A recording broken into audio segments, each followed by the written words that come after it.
if you feel like you're built for more, if you want to grow, if you want to improve, if you want to become a better human, but you don't have people around you that also want to, you're scared that you're going to lose friends. You're scared that you're going to be alone as you start to go out on a journey of self-improvement. How can people find the courage to do that? Well, one thing they can do is contemplate the consequences of not doing it. You lose friends. Well, you're going to lose the friends who don't want the best for you. Those are the friends you want in 10 years?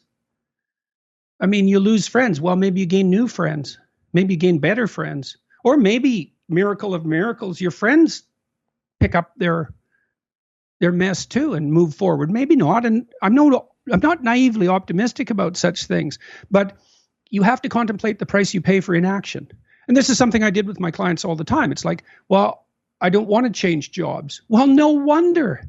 It's like you have to go put yourself out to be interviewed. You have to send out 500 resumes.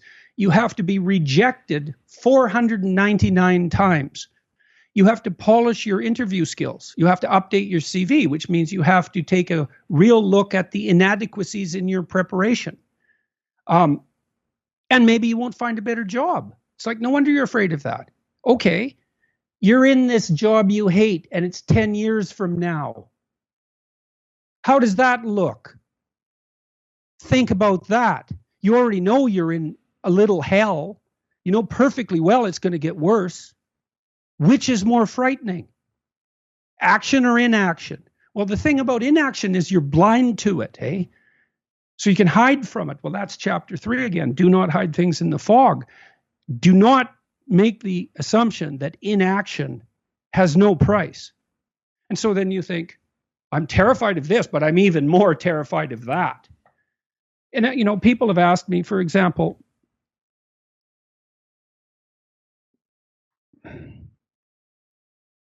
I suppose why I was willing or am willing to engage in the troublesome process of objecting when I think something isn't going well.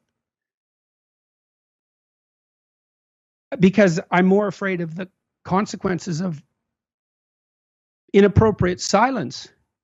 It's not that I'm brave. It's that I'm more terrified of the alternative. So I don't engage in the alternative. And I don't know, maybe I have a knack for that to some degree. Maybe it's a consequence of clinical training, but, you know, I can walk into people's houses and look around and I think, okay, there's something up here. And I mean, people have that ability. You know, I walked into a house once and the dishwasher was in the middle of the kitchen and it was undone and had obviously been there for a couple of weeks. And the fridge had food in it that was no longer food.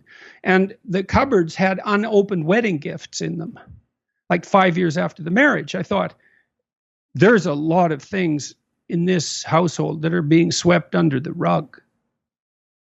And that was all laid out in the practical environs. It's like they hadn't negotiated who was responsible for cleaning the fridge.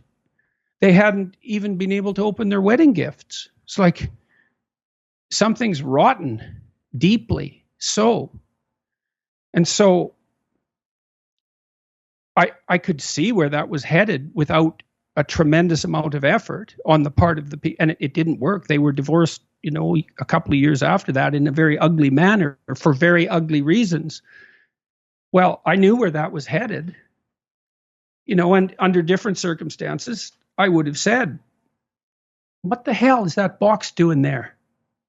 Oh, you know, it's nothing. Yeah, no, wrong. It's not nothing. That's a little portal to hell. I can see it, and so could you if you looked, but you won't. And I mean that literally, because people won't look. They'll walk into a room like that, and they will not look at that thing. Absolutely. And that's because if they look, they'd see. And they don't want to see, and no wonder. But the consequence of blindness is worse. It's worse. I mean, I have this, you know, my family would like some peace. Because I seem to be embroiled in one thing after another. And, you know, they have a point, but peace is very hard to obtain. And I can't be blind to what I see in the broader world around me. Not if I see it. If I see it, it's like, there it is. I'm going to say something. You talk about heroes and how they're called to do the duty that only they can because they can, not because they're willing. The person that needs to go and slay the dragon is the person who can, not the person who wants to. Like, look here, think about it this way. Like, some things bug you and other things don't. I mean, there's lots of things that could bother you that don't, because you're obviously not bothered by everything that you could be bothered by, right? There's lots of things in the world that aren't set right, but some of them really bug you. Maybe they make you cynical and bitter, you know? Oh God, look at how the world is constituted. It's so awful that I can't sustain my faith in the sight of that. It's like, well, you've got something to do there, guy. That's your problem. Why? Who knows?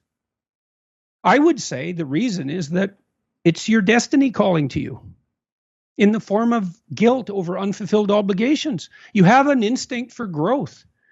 That's not a mystical statement. It's part of being human.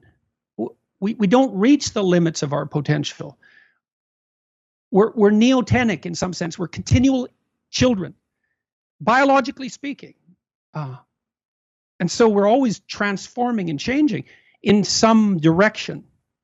What direction? Well, your conscience tells you, at least in part, this bugs you. Well, it's your problem. Now, you may have to investigate that and straighten it out, because even your formulation of what bugs you is likely to be ill-constituted. But still, that's something calling to you. And you avoid it at your peril, and everyone else's peril too. And it is, see, that's the way that your biology manifests itself in such a sophisticated manner. It's beyond you. It's like your better self is attempting to manifest itself by torturing you with a set of problems that you need to address.